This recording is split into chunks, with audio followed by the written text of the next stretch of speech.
Pompeo arrived in Riyadh Saturday, just 2 days after being confirmed. He's holding meetings over the weekend with key leaders in the Middle East. On Friday, Pompeo outlined his top agenda items at a press conference in Brussels. Here's what he had to say about North Korea. I also want to congratulate the Republic of Korea and North Korea on their historic meeting and the Korean people's aspirations for peace and prosperity. Let there be no doubt, we would not be where we are today without President Trump's maximum pressure campaign and the work that has been done all around the world to apply pressure to North Korea. Our objective remains unchanged. We're committed to achieving permanent, verifiable, irreversible dismantling of North Koreans' weapons of mass destruction programs without delay. Kylie Atwood covers the State Department for us and joins us now. So, Kylie, we heard Pompeo there talking about North Korea, and instead of calling for the denuclearization of the entire Korean peninsula, he particularly signaled out North Korea. Why is that so significant? You're right. So what we see Pompeo doing here in, his first trip as Secretary of State is trying to take charge and identify what the U.S. really means by denuclearization, because we have seen the White House and the State Department in the past say that they would like to see complete, verifiable, and irreversible denuclearization of the whole peninsula. But now we see Pompeo putting a finer point on that, and he's saying that it is North Korea that really needs to take actions immediately to dismantle its program. It's not that the U.S. has to work with South Korea or Japan or any of the other allies in the region. No, it's North Korea. And that's important because it sets the precedent for the conversation, the forthcoming conversation that we expect to happen at some point at the end of May or beginning of June between Trump and Kim Jong-un. Because if the U.S. is going in with a definition of what it sees denuclearization as, that is going to allow them to have a more productive conversation with the North Koreans, because the expectations will be there for what the U.S. wants to get out of it, rather than North Koreans coming to the table with their own definition of what denuclearization is. Speaking of conversations, we know that the Secretary of State met with the North Korean leader, Kim Jong-un. What more do we know about that meeting?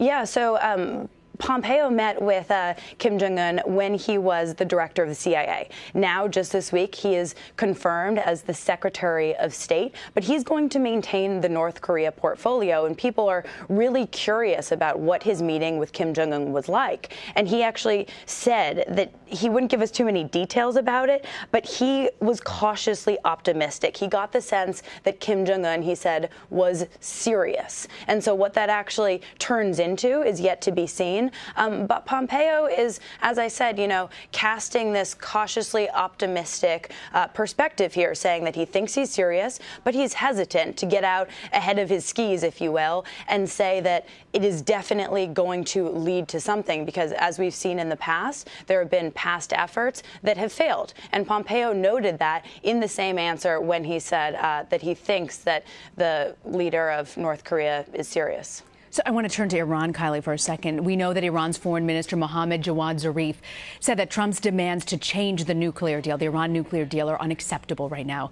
We know that Pompeo is on his first Middle East trip as Secretary of State. What do you think the Trump administration, what their expectations are in trying to accomplish diplomatically?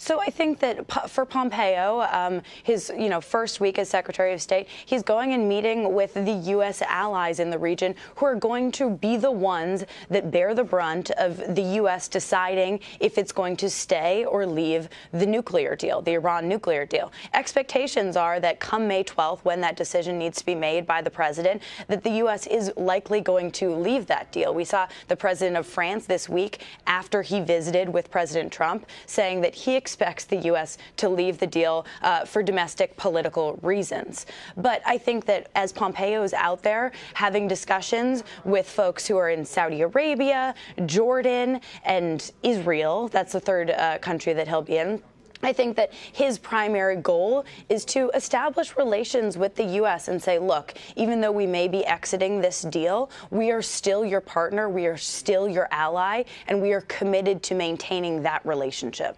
We've seen Macron, the French president, and also Angela Merkel, the German chancellor, meet with the president this week. He's got a somewhat unconventional approach to his foreign policy here. Do you think that foreign allies, how are they responding to President Trump, and what's the sense coming out of these two meetings? Well, I think foreign allies are growing to adjust to the realities that President Trump is. There are going to be areas that they can work with him. There are going to be areas where they feel like they can't change his mind. Obviously, the Iran nuclear deal is one area where they haven't had much success. We saw both of them here this week trying to convince him to stay in the deal, and they weren't able to leave touting any success on that front. But we also see, with North Korea, ongoing diplomacy in the region, with North Korea and South Korea meeting this week. And that has a lot to do with the pressure that this administration and the UN has put in this maximum pressure campaign. So these allies, both Germany and France, yes, they have issues with President Trump on a number of issues. But they need to maintain open dialogue. After all, this is the United States of America. They can't just, stay in their own countries and not engage. They need to maintain the relationship so that the issues that they can work with Trump on can be pushed forward. Kylie Atwood, thank you for joining us, Kylie.